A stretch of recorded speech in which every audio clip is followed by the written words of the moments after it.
Karen DeYoung on her biography of Colin Powell. She's interviewed by Charles Brower, former Army aide to President Reagan.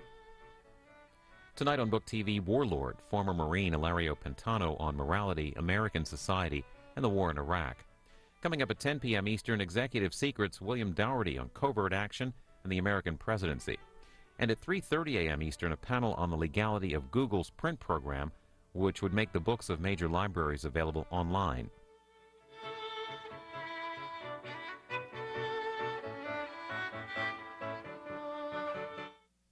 And now an argument that the Islamic prophet Muhammad taught his followers to be tolerant of other faiths, from author Karen Armstrong. She spoke about her book, Muhammad, A Prophet for Our Time, at this event hosted by the Mosaic Foundation. It's an hour, 20 minutes. I'm particularly honored today to introduce our distinguished speaker, Karen Armstrong, who will speak, as we just heard, on Islam, the misunderstood religion. Her presentation, which will last for 45 minutes, will be followed by a Q&A session. Special cards have been placed on your seat in case you are sitting on your card. Take it out.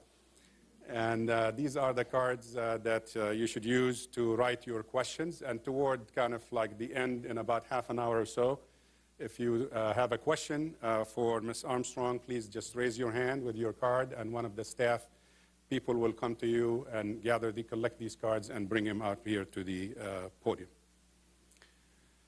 Karen Armstrong was born in 1944 in Wildmoor, Worcestershire, England. From 1962 to 69, she was a nun in the Catholic Order of the Society of the Holy Child Jesus. She left the convent in 1969 to pursue a degree in modern literature from Oxford University. She has since taught modern literature at London University and lectured at London's prestigious Leo Baeck's College for the Training of Reform Rabbis, among other institutions in Europe and here in the States, where she served as a visiting professor. By the early 90s, Karen became known as one of the world's leading historians and media commentators on religion and spiritual matters. Our special speaker has been described by her critics over the years as brilliant, controversial, prolific, provocative, rebellious, sharp-tongued, original, a bridge builder, and, quote, arguably the most lucid, wide-ranging, and consistently interesting religion writer today, end of quote. Indeed, Karen Armstrong is all of that and a lot more. She is one of the most provocative, original thinkers on the role of religion in the modern world. Her 1993 bestseller, A History of God, has been justifiably described by literary critics as, quote, magisterial and brilliant, end of quote. As far as today's subject matter is concerned, her valuable contribution to the objective analysis and study of Islam over the past 2 decades has been quite unparalleled. The Economist praised her biography of the Prophet Muhammad as, quote, respectful without being reverential, knowledgeable without being pedantic, and above all, readable, end of quote. In my humble judgment, these qualities extend to the overall body of literature that Karen Armstrong has produced on Islam. One of the most striking qualities that Karen Armstrong exhibits in her voluminous work on religion, particularly Islam, is her intellectual integrity. Karen is not known to mince words, to sweep sensitive issues under the rug, to shun controversial questions, or to challenge conventional wisdom. Just in the past few months, her columns in The Guardian covered such topics as the paradox of veiling in Muslim society, the remarks on Islam by Pope Benedict XVI, President Bush's affinity with the Christian right, and her indictment of radical violent Islam as heretic illustrate her courage and inventiveness. As most of you already know, Karen Armstrong has been a one-woman publishing industry. After publishing her first book, Through the Narrow Gate, back in 1981, which described her 7 years as a nun in the Society of the Holy Child Jesus, Karen published countless articles and at least 15 to 20 books, I failed to count the exact number here, on religion, including several bestsellers.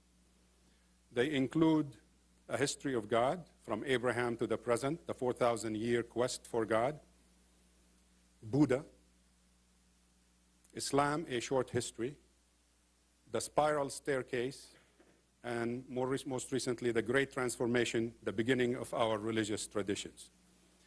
3 of these books by Karen Armstrong on Christianity, Islam, and Judaism, namely A History of God, Jerusalem, One City, Three Faiths, and The Battle for God, focus on the least common denominator, unifying the 3 monotheistic religions. Ladies and gentlemen, at this turbulent juncture in history that is unfortunately characterized by clash of cultures, intolerance, religious bigotry, people on all sides are desperately groping for answers to unfolding political and social conflicts. While some seek short-term remedy in simplistic pseudo-academic analysis and sensationalist media coverage of these complex issues, it gives the Mosaic Foundation, and it gives me personally a great pleasure to introduce to you Karen Armstrong.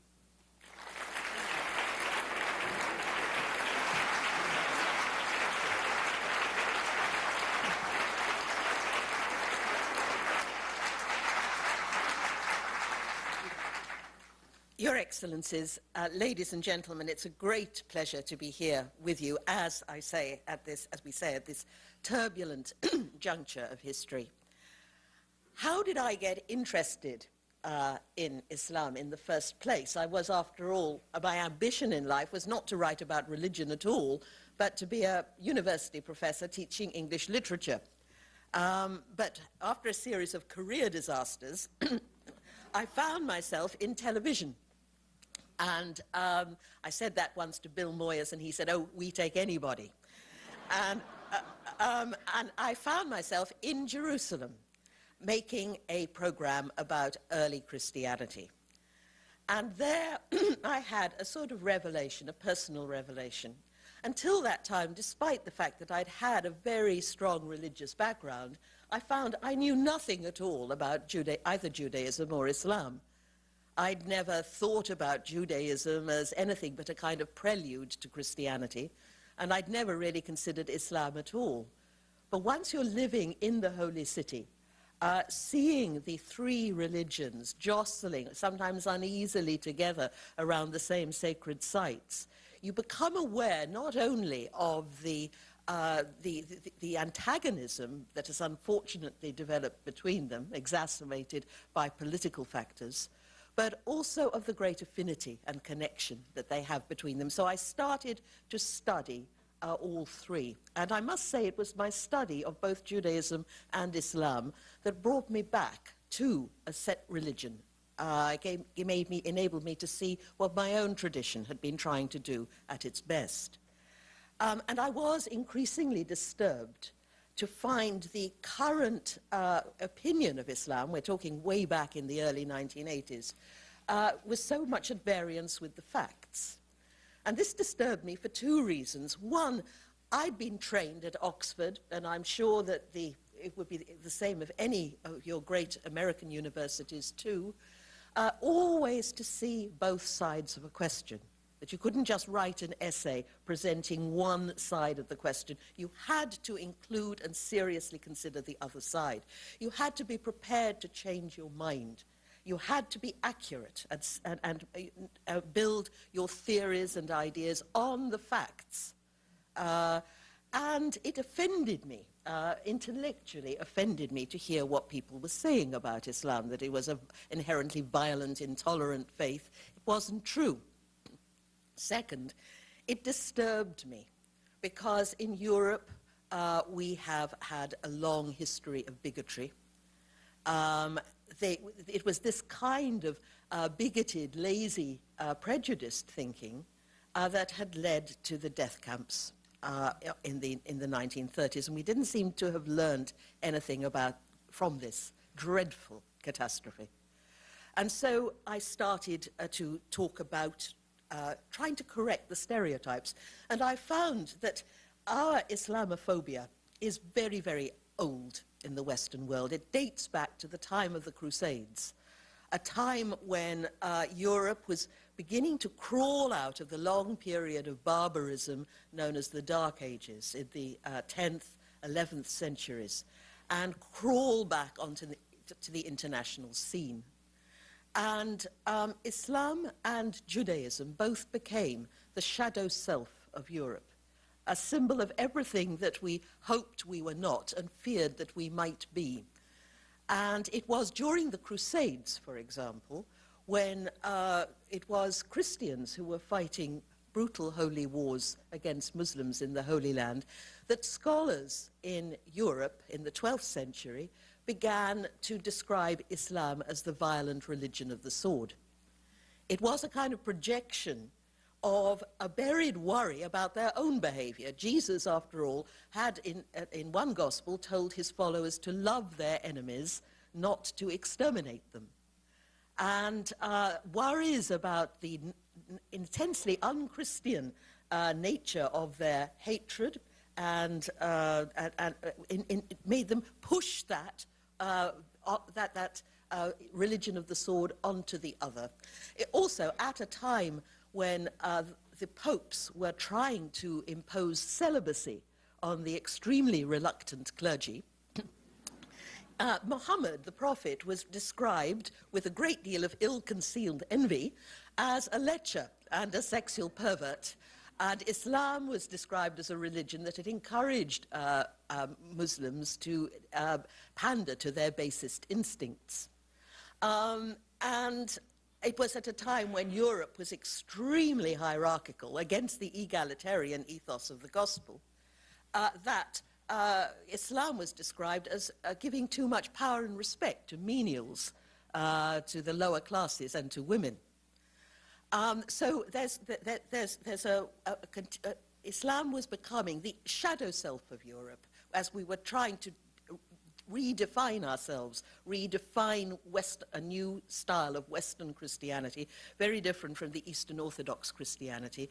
Islam became the bogey and the shadow self. Judaism, too. It was during the Crusades when very often people who couldn't go to the Middle East to fight would attack Jews at home as part of the crusading effort. It was at this time that Jews were first described as child slayers. It was said that every year at Passover, the Jews would kill a Christian child and use the blood in the manufacture of matzo, unleavened bread. And this image of the Jew as the child killer reflects, again, an almost Oedipal fear of the parent faith, an inability to accept the Jewish roots of Judaism. So these prejudices are very deep. And so please forgive me if I start by talking about jihad and violence, because this is the thing that's, as I say, has been said about Islam now for nearly a millennium. And I apologize to you because a lot of you are Muslims and know the facts of the matter, and also to Western members of the audience, because since September the 11th I've been saying this so often that I feel I ought to apologize for saying it again, because surely people have got the point by this time. But unfortunately, what happens every time there is a crisis like the Danish cartoon crisis, all the old skeletons come out of the cupboard, and we have to start from scratch. It's so deeply ingrained are these ideas. And it's rather like that child's game, Snakes and Ladders, whereby you suddenly land on a snake and then it goes sliding down right back to the beginning again, and off you go again, explaining, no, Islam is not a religion of the sword. So forgive me if I sort of launch into that right now. Now, the Quran proposed a religion that was not a pacifist religion. It was not the sort of religion that Christianity was supposed to be. Christianity was supposed to be pacifist, but it turned out not to be pacifist at all. And Islam had a more realistic view. It says that sometimes it was unfortunately necessary to fight in order to preserve decent values, but only in self-defense. There must be no aggressive warfare. And there were strong rules later developed for example, you could never kill, in Sharia law, you must never kill civilians. It was illegal for a ruler to attack a country where Muslims were allowed to practice their religion freely. It was forbidden to use fire in fighting, as it was too cruel. Again, the blazing towers of September the 11th come to mind, and entirely an illegal and heretical, not to say inhumane, act was committed in the name of Islam. The Quran insists that Muhammad was fighting a war of self-defense. Mecca, the powerful city of Mecca, was attacking the Muslim community, and had the Meccans prevailed, according to the customs of pre-Islamic Arabia, they would have slaughtered all the men and sold the women and children into slavery. The Muslim community was fighting for survival. But as always happens in warfare, as we found in our own day, warfare has its own awful dynamic, and atrocities are committed on all sides. And that, in the end, I think, pushed Muhammad to initiate a peaceful, non-violent riposte.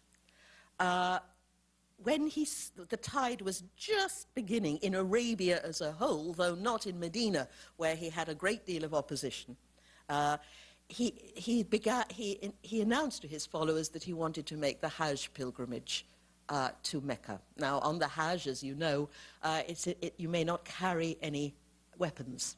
You may not fight. You may not even kill an insect or speak a cross word. Now, so for Muslims in the height of this lethal war with Mecca, to ride unarmed into the holy city of Mecca was going unarmed into the lion's den. Nevertheless, 1,000 Muslims from Medina volunteered to go on this highly dangerous campaign. And they arrived in, and the Meccans, when they heard they were coming, sent their cavalry out to kill the pilgrims. But with the help of some friendly local Bedouin, Muhammad managed to elude them and get into the sanctuary of Mecca, where all violence was forbidden, and then he sat down. It was a demonstration, what in the 60s we used to call a sit-in. And he basically, the eyes of Arabia were on him. He knew he was brilliant man, and he knew that he was putting the Meccans on the spot. Because if they slaughtered peaceful pilgrims who were punctiliously pursuing the rites and denying them the right of every Arab to perform the rites of the Hajj at the Kaaba, they would have violated the sanctities that they had been fighting for and would have lost enormous prestige. They were the guardians of the Kaaba, so they negotiated. And Muhammad accepted terms, as the Quran says Muslims must do, that seemed utterly appalling to his followers, because it seemed to give everything away to Mecca, everything that they'd fought for. And yet, nevertheless, and they almost mutinied, the pilgrims who were with him. Nevertheless, he persisted. And on the way home, he had a revelation whereby he said that this was a manifest victory. It was not a defeat. That the Meccans had behaved with all the chauvinism and violence of Jahiliyyah, a word I'm going to talk about in a minute, the pre-Islamic period. Whereas the Muslims that had experienced the Sakina, the spirit of peace, which had descended upon them. And it was this spirit of peace that linked them with the Jews and the Christians, the people of the book. It was the spirit of peace that characterizes the human attitude towards God. So the historians, early historians of Islam, agree that this was indeed a victory. This was the turning point. Two years later, Mecca opened its gates voluntarily to the Prophet. Nobody was forced to convert to Islam. and Muhammad had brought peace to war-torn, war-weary Arabia. There is a very important hadith which is much quoted that describes the attitude to war.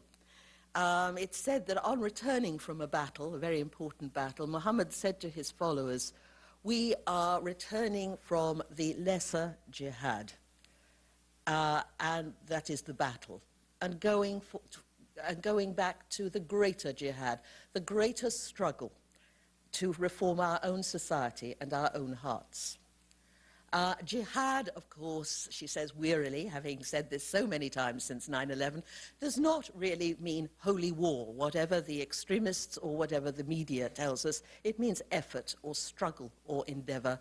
And Muslims are enjoined to struggle on all fronts to put the word of God into practice in a violent and traumatic world.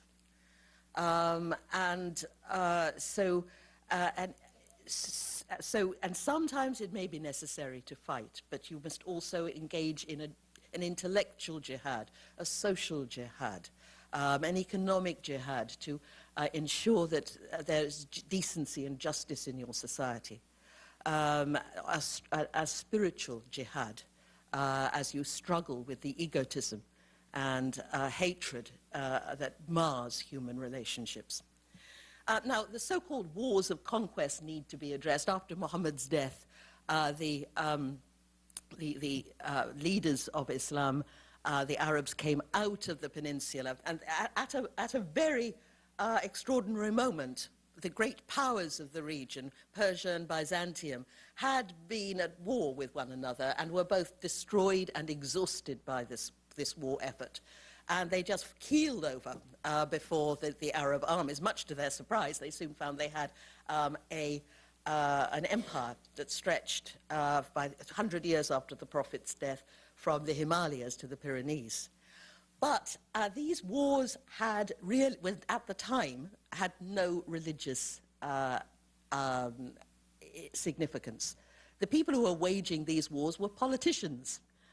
They were generals, they were soldiers, there were clear practical difficulties about living peacefully in Arabia, where the acquisition raid, the ghazu, was part of the economy, and what were they to do with people who were inherently aggressive and would go back to fighting one another? Let's take them out on a war.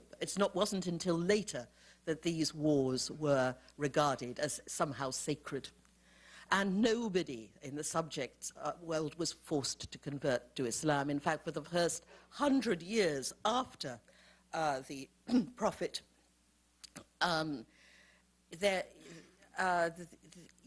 his conversion was actually frowned upon. It was thought that Islam was a religion for the Arabs, for the children of Ishmael, as Judaism was for the sons of Jacob and Israel.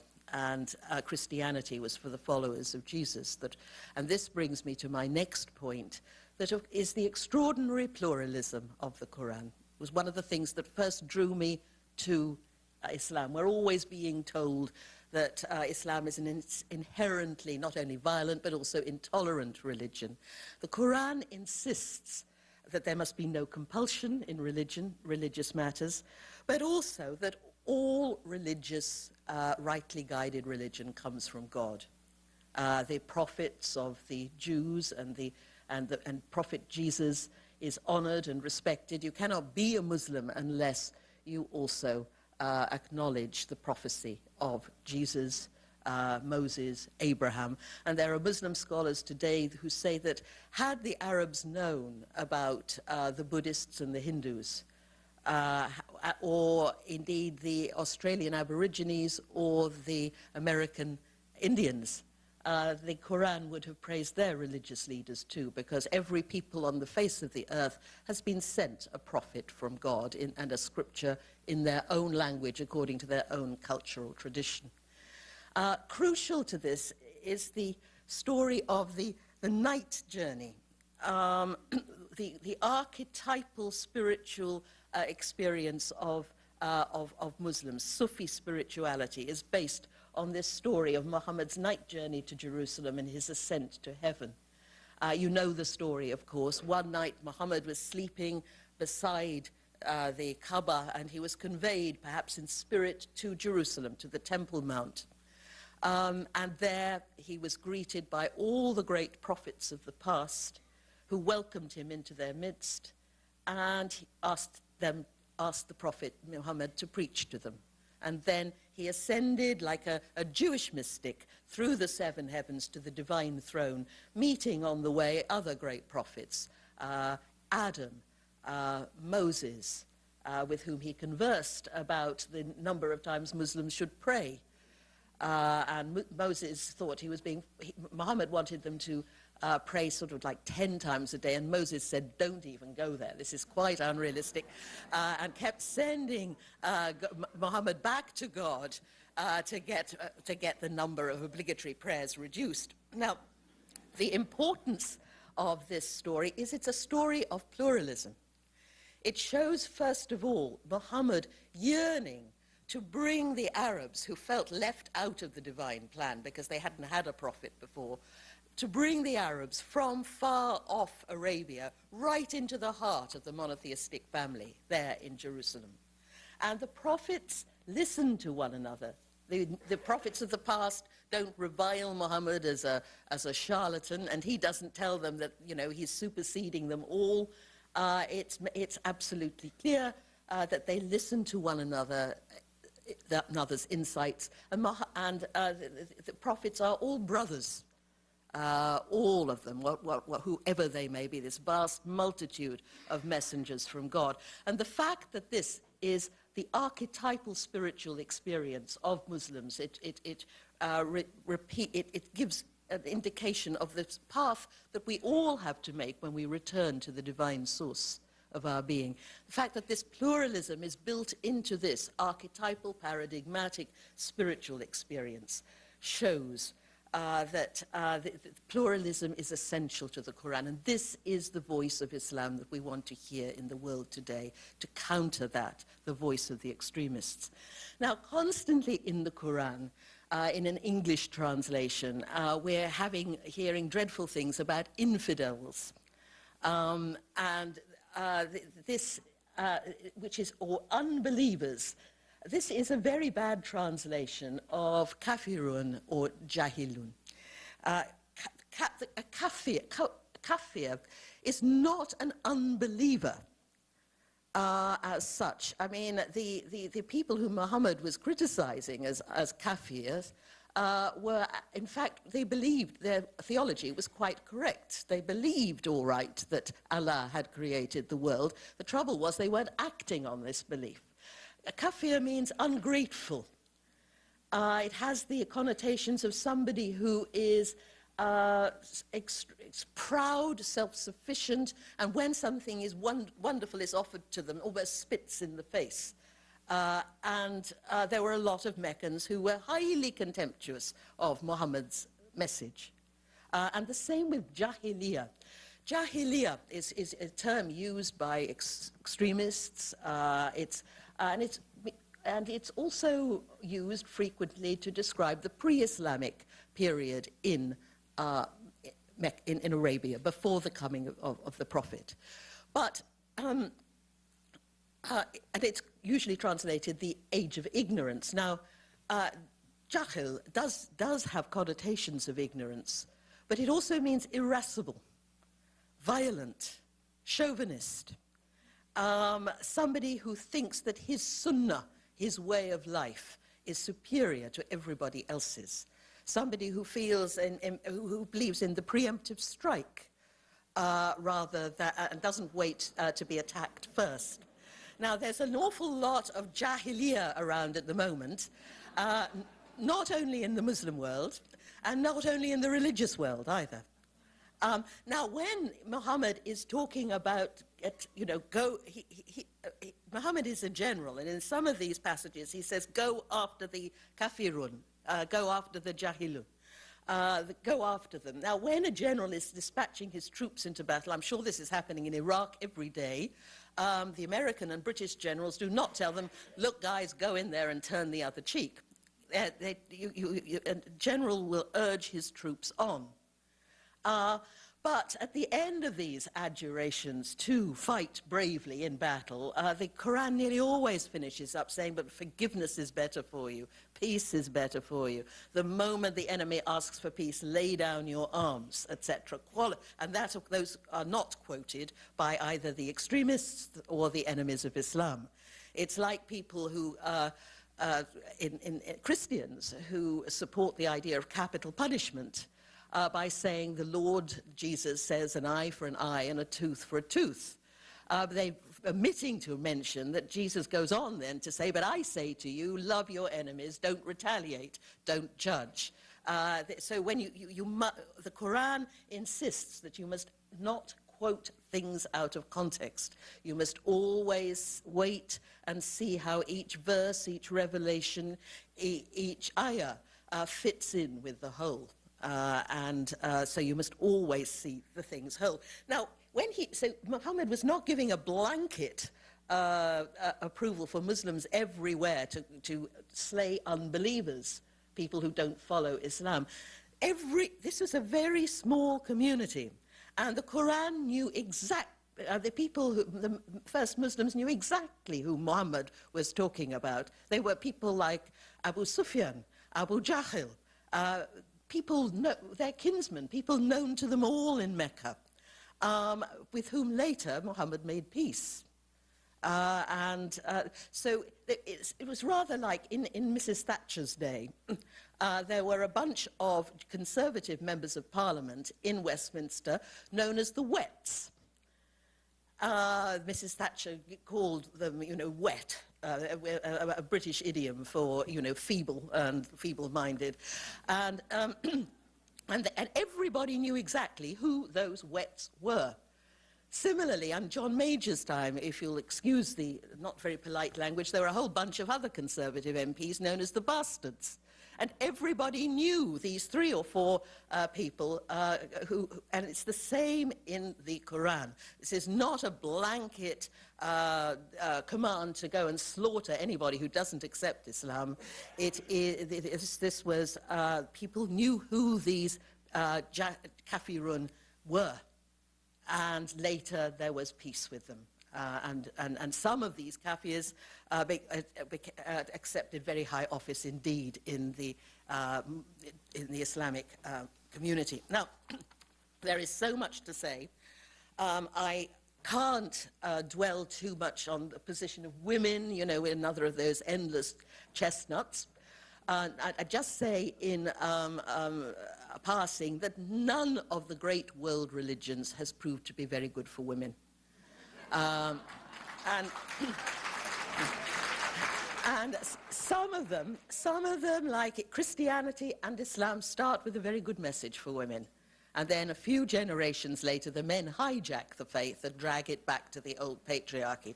And that's what's happened in Islam. But we can go into all that in question time, if you like, because there's so much to talk about. Now, there's a phenomenon, though, that's always associated with Islam, and it is called fundamentalism. This is a most unsatisfactory term, as I'm sure you know.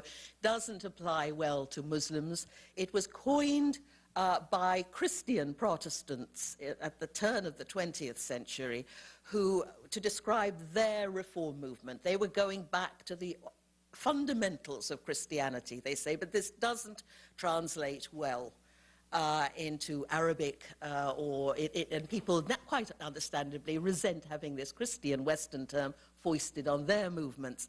But I hope, if I occasionally mention fundamentalism, please forgive me, because we're galloping towards the end of this lecture, and the word has come to stand in common parlance for a group of militant sort of piety that has erupted in every single major world religion in the course of the 20th century. Of the 3 monotheistic religions, Islam was the last to develop a kind of fundamentalist strain in the late 1960s. The first fundamentalist movement, as I say, was here in the United States, founded in about the 1920s. So every single one of these movements, whether we're talking about fundamentalism in Christianity, Judaism, Islam, Hinduism, Sikhism, Confucianism in China, all these movements are rooted in a profound fear. Every single movement of these that I've studied in Judaism, Christianity, and Islam is convinced that modern Western society wants to wipe them out. Even here in the States, many Christians in small-town America feel colonized by what is to them the alien ethos of Harvard or Yale or Washington, D.C. And so there's a fear. Fundamentalists are disturbed by this secular society in every region of the world where a modern, secular, Western-style society has been established. A Christian a religious countercultural movement has grown up alongside it in conscious rejection. They want to drag God and or religion from the sidelines to which they've been relegated in modern secular culture and back to center stage. And in this they've achieved some considerable success, because in the middle of the 20th century it was generally taken for granted that secularism was the coming ideology and that never again would religion play a major role in international events. Well, that was proved not to be a correct prophecy. What is it about modernity that fills people with such dread?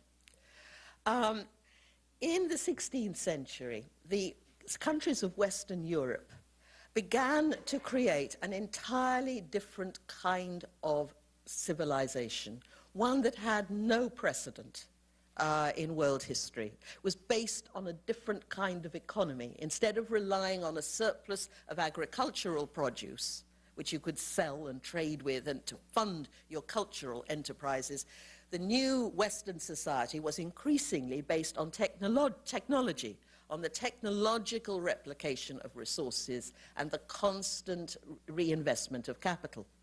And this changed everything. It sounds dry and dull, but it changed everything. In order to fund these, to make these societies productive, we had to change our entire way of living, our way of thinking and social systems in the West. There were, therefore, bloody revolutions in these turbulent centuries when Europe, and later the United States, was modernizing. There were bloody revolutions, succeeded by reigns of terror, succeeded by dictatorships, succeeded by horrible wars of religion in the 17th century. And what are we seeing today when other parts of the world are modernizing, but bloody revolutions, wars of religion, sectarian strife, etc., and dictatorships. The modernization process, like any major social change of this level, is extremely traumatic. And for many of the Muslim countries, the conditions have been very difficult, because instead of having 300 years in which to modernize, they've had to do it yesterday, far too rapidly. And that has caused all kinds of social stress. Democracy was not conceived in the West simply because we're such frightfully nice chaps that we wanted to give the plebs a share in the governing process of the country. It was found to be essential to a modern productive society. The more, as modernization proceeded, more and more people had to be brought into the production process, even at a quite humble level, as office clerks or factory workers or printers. And that meant they had to have a little bit of education. And the more they were educated, the more inevitably they began to demand a voice in government. And it was found by trial and error that those countries that did democratize went ahead and were more productive and successful than those which tried to hog the benefits of community and confine it to a small elite. Democracy was found, as I say, it was part of modernization. And we still were fighting for it, you know, in the early 20th century. Women weren't fully emancipated and given the vote until the 1930s, after they had been brought into the production process themselves during the two world wars. So all this talk about democracy as though it's descended from Mount Sinai or something, this is part of modernization. And it's not always easy to impose on modernizing countries that have still not completed the painful rite of passage from pre-modern to modern society. Now, every single Muslim, I'm sorry, let me start this sentence again. Every single modern society has to have two characteristics.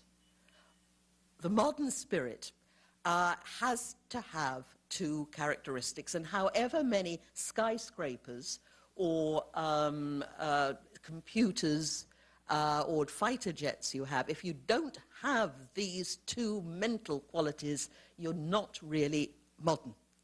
First is independence. Modernization in Europe was preceded by declarations of independence on all fronts. Political. The 4th of July Declaration of Independence was a typical modernizing document.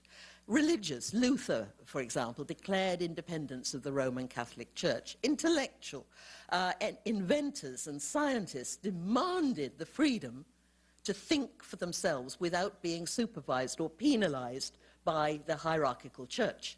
Intellectual independence, crucial. Economic independence, free markets, crucial. The second quality was innovation.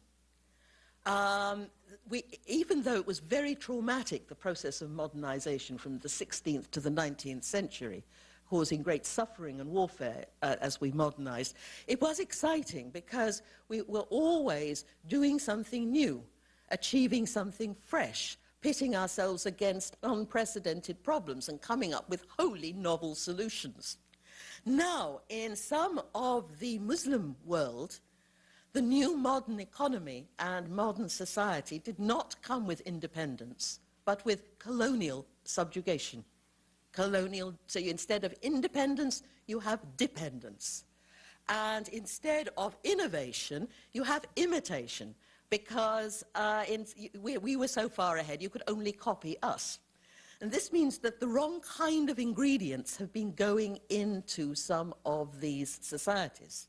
It's rather like a cake. If you are given, you're told to make a cake, but you don't have all the ingredients. Instead of flour, you only have ground rice. Or instead of fresh eggs, you have only powdered egg, and you don't have a correct kind of oven. You're not going to get this lovely, fluffy black chocolate gatto in the cookbook. You could have something very nasty indeed. And some of these, and because modernization has proceeded so rapidly, secularization has been experienced with horror in some of these countries. When Ataturk modernized Turkey, for example, he closed down the madrasas and forced all men and women into Western dress, because these reformers wanted their countries to look modern, never mind the fact that the vast mass of the population were not acquainted with Western society and had no understanding of the new secularized institutions. The Shahs in Iran used to have their soldiers go out with their bayonets out, taking off the women's veils and ripping them to pieces in front of them.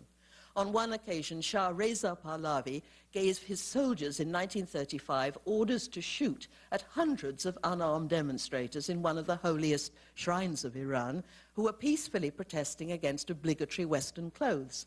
And hundreds of Iranians were killed that day.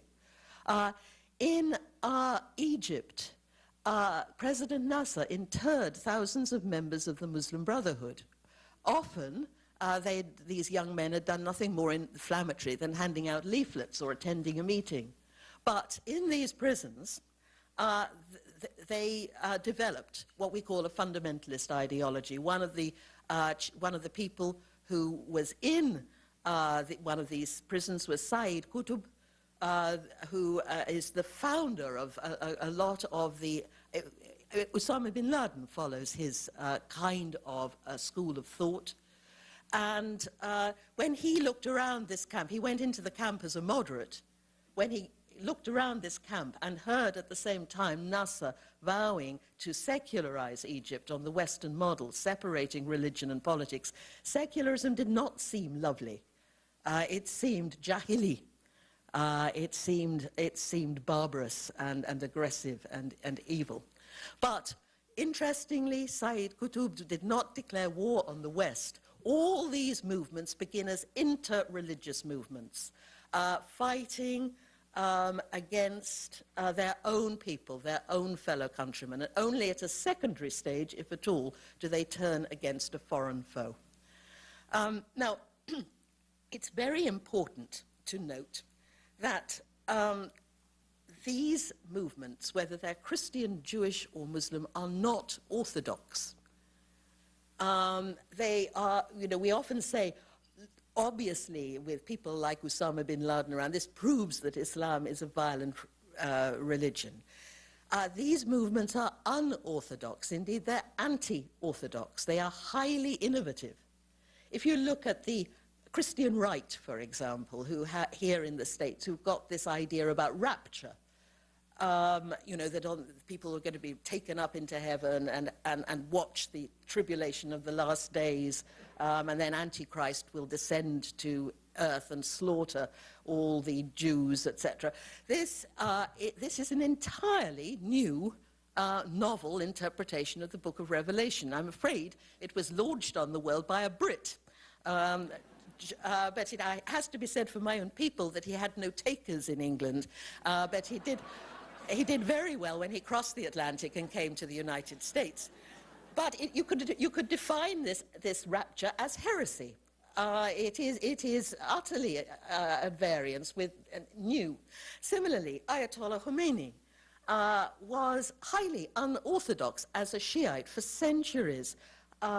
Shiites had, as a matter of sacred principle, separated religion and politics, and did not take part in politics. So for a cleric to declare that he should be, or a cleric or an Ayatollah should be head of state, was as shocking to Shiite sensibilities as though the Pope should abolish the Mass. Similarly, Qutb, his ideas were entirely unorthodox. This idea that Osama bin Laden has that, we've got the whole world has got to be converted to Islam, entirely new. And similarly, the putting jihad, meaning holy war, at the center of your ideology was a new and controversial step. First major, there'd been some idiots and fanatics, beforehand who'd occasionally done this, but not a major thinker. The first major thinker to do this was the Pakistani ideologue Maududi in the 1950s, and he knew, and he was very aware that this was a controversial step, occasioned by the current emergency of the rising tide of colonialism, domination, Western domination, etc. And Qutb, when said, look, how can you have this hard-line ideology, when the Quran specifically says there must be no compulsion in religion? How do you judge these? How can you reconcile this? Qutb said this is an emergency, again. Until we've got a better style of leadership and government, when we can't afford this kind of tolerance. They are aware that this is controversial and are stepping out into new, uncharted territory. So it's very important to note all fundamentalist movements, Jewish, Christian, Muslim, Hindu, Sikh, are unorthodox and are heretical in the sense that they are, in the word Greek means going your own way. They are new developments, modern developments that could have taken root in no time other than our own. Now, of course, history also shows, I'll just throw this in, that when you attack these movements, they become more extreme. And that's happened. It happened among the Christian right. It's happened in Judaism, for example. Fundamentalism took two major steps forwards. One after the Nazi Holocaust, when Hitler had been trying to exterminate European Jewry. And second, after the 1973 War of Yom Kippur, when you have a new style of religious Zionism. Religious Zionism, that would have once have been an unthinkable thing. Because in the early days of the Zionist movement, the Orthodox Jews, nearly all, with one very notable exception, regarded Zionism as heretical and a great evil. So that's another instance. But so because these movements are rooted in fear and a dread of annihilation, of fighting for survival, when you attack them, even verbally, they become more extreme. It's because that fulfills their expectation of annihilation. It says, yeah, they're right, they really are out to get us. So that's something to bear in mind. Of course, there is no inherent clash of civilizations. This is, at the turn of the 20th century, nearly every single leading Muslim intellectual, again with one notable exception, Al-Afghani, was in love with the West, and they wanted their countries to look just like Britain and France, who at that time were the chief purveyors of modernity. There's a very famous story of the Grand Mufti of Egypt, Muhammad Abduh, a great reformer, who hated the British occupation of his country, but was very much at home in European culture, very much at home with Europeans. And after a visit to Paris, he returned to Egypt and said, in Islam, no, so let me start again, I always get this muddled up. In France, I saw Islam but no Muslims. In Egypt, I see Muslims but no Islam. And what he meant was that in their modernized economies, the Europeans were better able to create the kinds of equal conditions that approximate to the Quranic ideal than the unmodernized Muslim countries.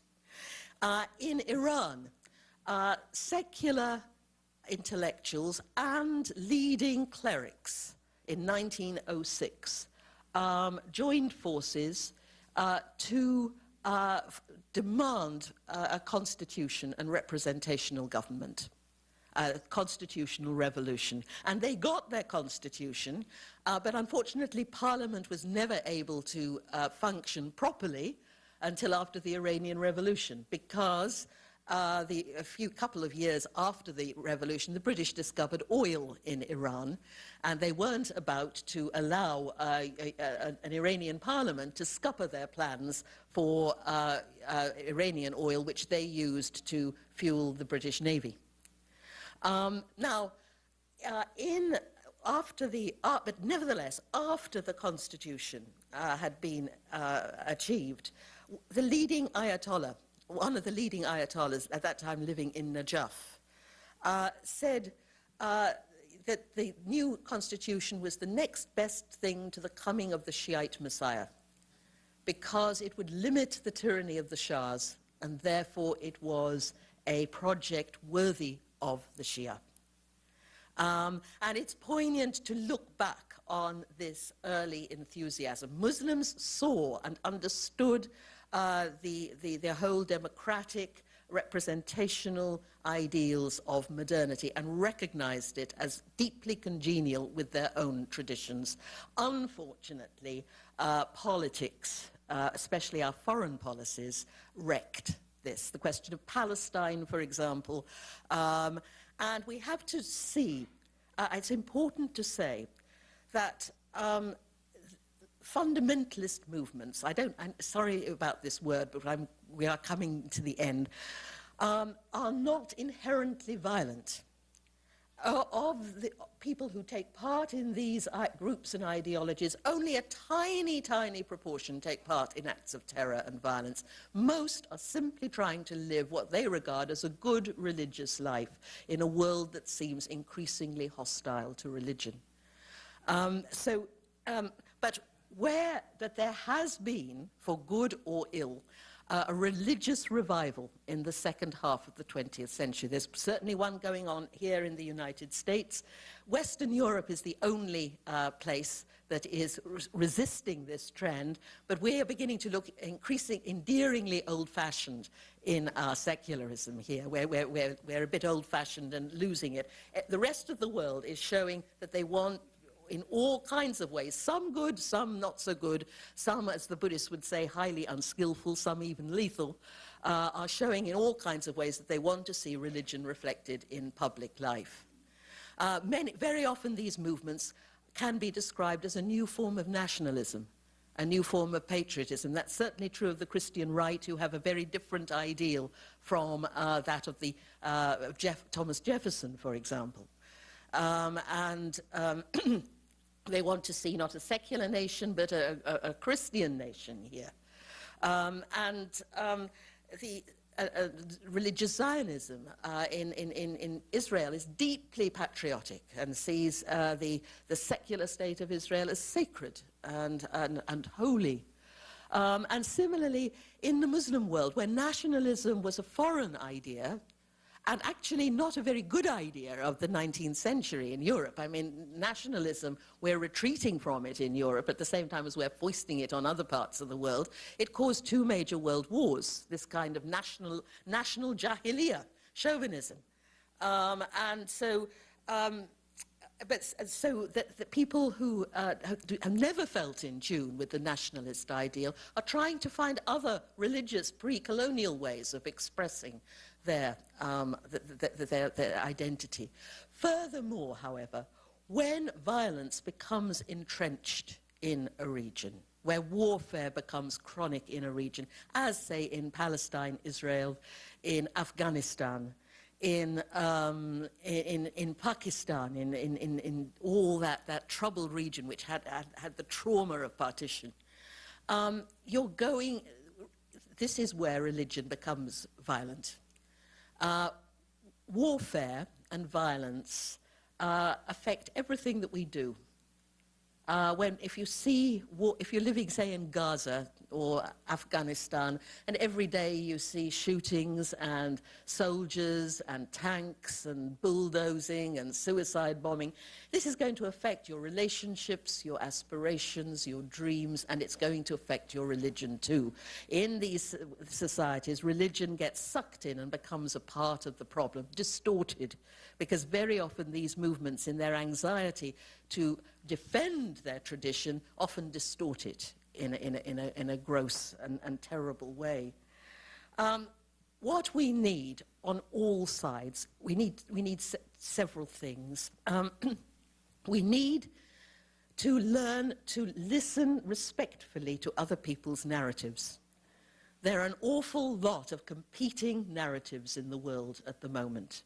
And say the Israelis have one narrative of what happened, and the Palestinians have another, the Americans another, Europeans another, and theirs is the only right one. I was part of an initiative called the Alliance of Civilizations, and last week, to the day, we handed our report to Kofi Annan in Istanbul, and I forget why I introduced this, but it seemed vital at the time. Because this is one of our points, that we have to listen to other people's narratives. Second, what we need is self-criticism. We all need, whether we're Westerners or Arabs or Iranians, to look critically at ourselves. The right it always takes 2 to tango. The right is never all on one side. And Muslims have a fabulous tradition of self-criticism. You can read all about that in my short history of Islam. But where in the early years, say, of Muslim history, when there were these terrible disasters, the fitna, the wars, the killing of the caliphs, Muslims didn't say, oh, well, that's the way the cookie crumbles, what can you do? They sat down and agonized about this. And out of these anguished discussions about what had gone wrong with Muslim history came came the Sharia law, came Sufism, came Shia, came a lot of the pieties that have been very, very deeply formative of. We need to that there are things wrong with all our societies. And before we point a finger at the other, let's also take a long, hard look at ourselves. I'm sure we'll have many things to discuss in the question period, but thank you very much for your attention.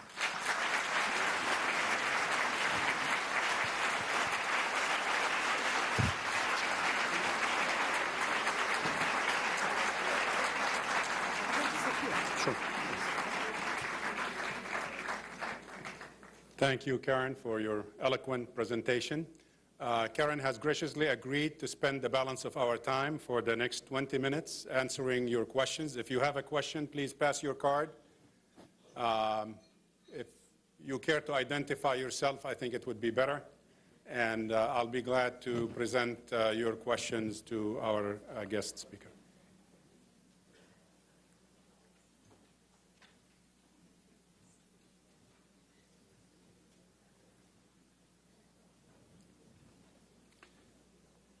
Karen, as we regroup and I try to read some of the, I guess we have a lot of medical doctors in the group here, the handwriting. Thanks. You mentioned something about the heretical nature of a lot of these extremist and violent movements. Would you care to, I read your article a few weeks ago in The Guardian on that particular one, your column, I guess, on the extremists and heresy.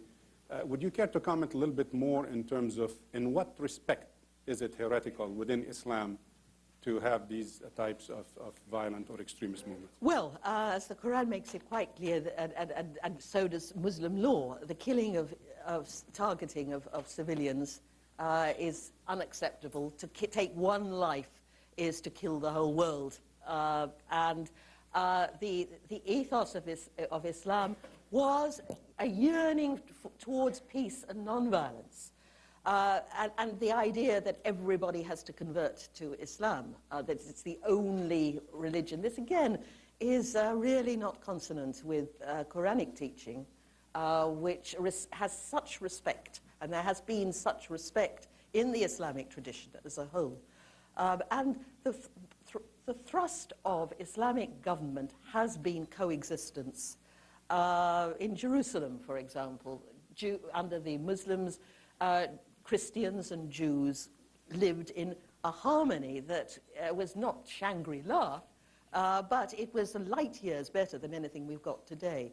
So, frankly, any movement that resorts to violence, whether it's Jewish, Christian, or Muslim, is heretical, because in my latest book, we find that an impulse to non-violence, a movement away from violence, as we saw in the Prophet Muhammad, in Jesus, turn the other cheek, don't love your enemies, is towards non-violence. Even aggressive speech and unkind words are unreligious, in my view. And that goes for the whole gamut of religious traditions, which are based essentially on the Golden Rule. Don't do to others as you would not have done to you. First propounded by Confucius 500 years before Christ, and really central to the religious ethos. For Confucius, that was religion. And if we did that day by day, hour by hour, as Confucius recommended, if every time we were threatened, we were tempted to say something unpleasant about an annoying colleague or an ex-wife or a country with whom we're at war, and said, how would we like this said of us, and desisted, in that moment we would have transcended ourselves and achieved. If you did that habitually, you would live in the divine.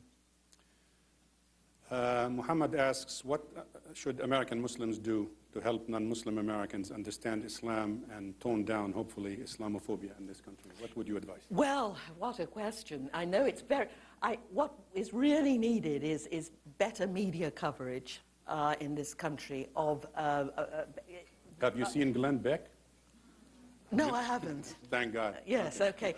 But I think something that could be done, I think, is for you to take, for American Muslims, to take, as it were, a compassionate and truly Islamic offensive. Start there. After 9/11, a whole lot of interfaith groups mushroomed all over America. It was one of the fabulous things about the initial American response. Start working together. I'm all for dialogue. I'm all for it, but there comes a point when dialogue isn't always frightfully useful. I mean, a Christian will say, we believe Jesus is the Son of God, and a Muslim will say, we don't, and that's the end of the conversation. But if you're working together on local issues, fling yourself into local politics, for example, or indeed national politics, working with other religious groups. If religious people, truly religious people, all over the world joined hands, it would create a wonderful counter-riposte to the violence that we're seeing in all levels of society, not just in Islam. And then when you're working side by side, you discover the commonality. You discover your values in common over time. And so I would think that is... I think also we need to encourage really gifted young men to become mullahs. And that's not just in the America, but in the Muslim world generally. Often it's the less able boys who are sent to mullah school, while the others go to science or technology or whatever. And as the head of Al-Azhar said to me recently, well, all my mullahs will be decent mullahs. And I say, yeah, but some of them won't be very bright. And what we need are really bright young men. And I'd like to see some women's voices too. Encourage the women among you. And I'd say to the women, we all women, even a highly privileged woman like myself, knows what it is to be marginalized and patronized and belittled. Let's use that experience of slight persecution, in my case, tiny, to understand the plight of oppressed people all over the world and bring that to the table. So encourage your women, encourage your education, and start studying, really studying the Islamic tradition.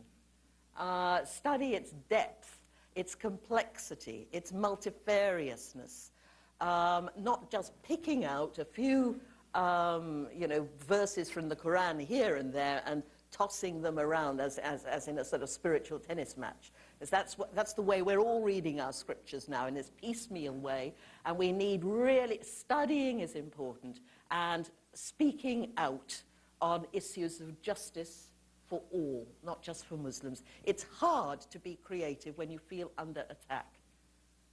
We know that in our own personal lives. If we're feeling defensive, we don't create very well. But try this. I was with the Dalai Lama in Idaho on September the 11th last year, not the one just gone. And a Muslim asked, what can we do? And he said, now is a good time to practice. This is a good time to practice true Islam. And then I think you could irradiate the world if you really lived according to the high and peaceful Quranic ideal. You just mentioned the word dialogue. We have one person in the audience who asked, what do you suggest as a good starting point in terms of dialogue between Muslims and evangelistic Christians in this country? Is there common ground that you would recommend to start with? Well, there's certainly it's always difficult for people to recognize revelations that come later. Jews have had difficulty with Christians and and Muslims, apart from the Baha'is, haven't really had that problem. But I think studying the values, theology, we must recognize that nobody has the last word about God. God is infinite. God is transcendent. And that means transcendent. It means he goes beyond our conceptual grasp. And very often religious people fall into the trap of saying, yes, God is transcendent, but I know what he means or what he is. And this is a form of shirk, idolatry, whereby you create a sort of an idol, an image of God based on your own self. I think approach dialogue in that spirit. We, in the 20th century, we acquired an unprecedented opportunity for understanding other people's faith. And this will change. You have to go into dialogue preparing to be changed. Not just to change the other, but to be changed yourself in a creative way by the encounter. We can go in not with sort of, now how am I going to convert this person or argue my corner? This is all aggressive and edgy. What can I learn about how to worship the divine? What can I learn from this tradition about justice, the position of justice or equality or the appreciation of other traditions? Go in with that spirit. I think we need to move beyond tolerance towards appreciation. And so that in that spirit, knowing that nobody has the last word on God, there's a very wonderful Indian tradition, very, very, very ancient. In ancient India, priests used to have a contest called the Brahmodya competition, and one of them would try to define in a riddling, formulaic note the Brahman, the ultimate reality. And his opponent would reply in kind, in an equally riddling, elusive, and poetic way. And the winner was the person who reduced his opponent to silence. And in that silence, the Brahman was present. Not when there was theological chatter. So dialogue should lead to silent awe and appreciation.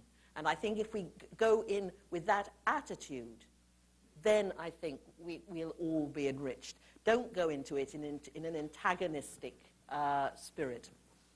There are several questions regarding the hijab, particularly on the European side. I guess it has become quite controversial in Europe. Could you care to comment on that and in terms of social ramifications for European society? Yeah, the Europeans are in a funk at the moment about their Muslim communities. I was at a study day in NATO about 18 months ago and was appalled at the way they were simply wanted not to see Muslims anymore. And I said to them, in Europe, we can't talk about people disappearing in however benign a way. There's a strong feeling that this is our society. And if they're going to live here, they've got to conform to this.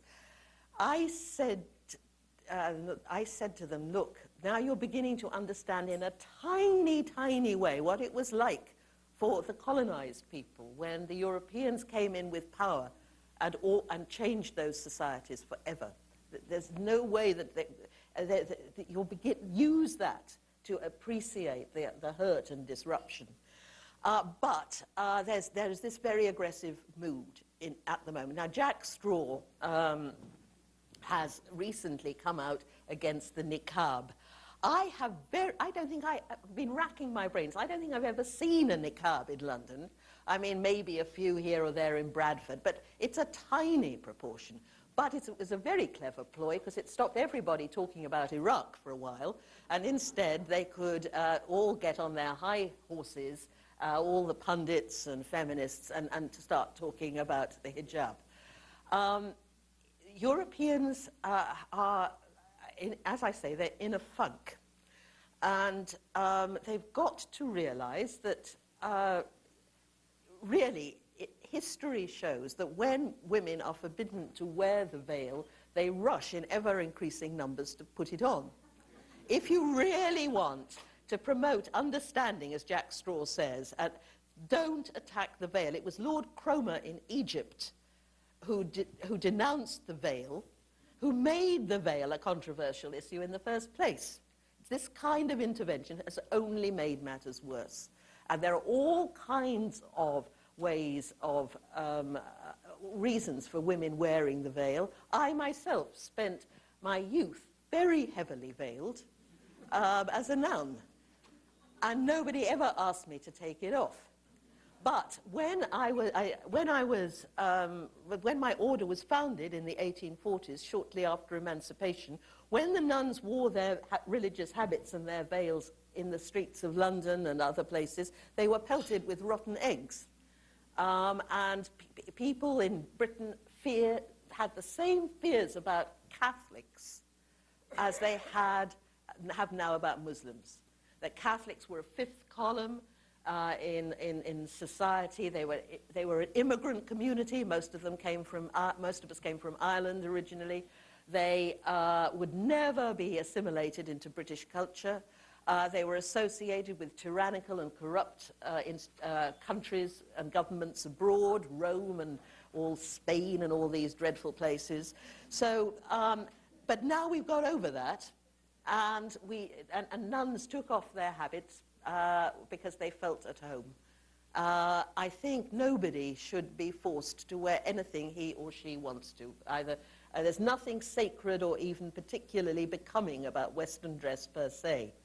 And you've got to realize that if you want really to promote understanding and harmony, don't attack the veil. It'll only encourage women. This girl, for example, who got taken to court because the silly girl did not wear her niqab at her interview when she went to be interviewed for the school, but appeared in splendor wearing this thing. And now, of course, the press has been up in arms about it, and she's a heroine. She really thinks she's struck a blow for Islam by this stance when we've got other more important issues to deal with. So let's keep a sense of proportion about this. Several questions regarding reform in Islam. Is there a contemporary reform Islamic movement, kind of a post-Muhammad Abdu person emerging or in existence? What is the role of the Muslim majority regarding the few extremists who have misinterpreted or misrepresented Islam and the Quran? I think, first of all, reform movements, there are people like Tariq Ramadan, for example. There have been people like President Khatami of Iran. And people are always moaning to me, you know, when I lecture about Islam to a Western audience, they say, where are the moderate Muslims? Well, you had a moderate Muslim. I don't like the phrase moderate Muslim, I may say, but you had President Khatami in Iran reforming, and no encouragement did he get from the West at all. And now look what's happened. Soroush, Abdul Karim Soroush, Ghanouchi, there are these important thinkers. And young thinkers too, like Hamza Yusuf, and there are all kinds of interesting ideas coming forward, and we should try and promote these ideas and push them forward. Interestingly, when I was in Pakistan 2 weeks ago, the Pakistanis were asking me, where are the moderate Westerners? Why do we never hear from people like you anymore? Where are you all? You know, we've got to. I think this is where we need real dialogue and real tough looking, because I think there is too often. You see what happens. Say what happened in the tragedy in Lebanon this summer, an absolute tragedy, and of course. people look at Hezbollah, and the only people who were coming to the aid of the Lebanese was Hezbollah. And unfortunately, the increasingly bad political atmosphere means that people give support to these, to say, terrorist organizations, at least a tacit support that they really shouldn't, I think. So I think there should be more tough-minded criticism, and it's hard, I know, because who is a moderate Muslim? I mean, you know, because people might disagree with, say, the administration on this issue of Palestine, or the issue of the veil, or something like that, and for the administration, that puts them in the sort of bad camp. So we need really to sit down and sort out what are our Islamic priorities. What do we really feel about the killing of civilians, and speak out, because there's a sort of rising tide of malaise, I think.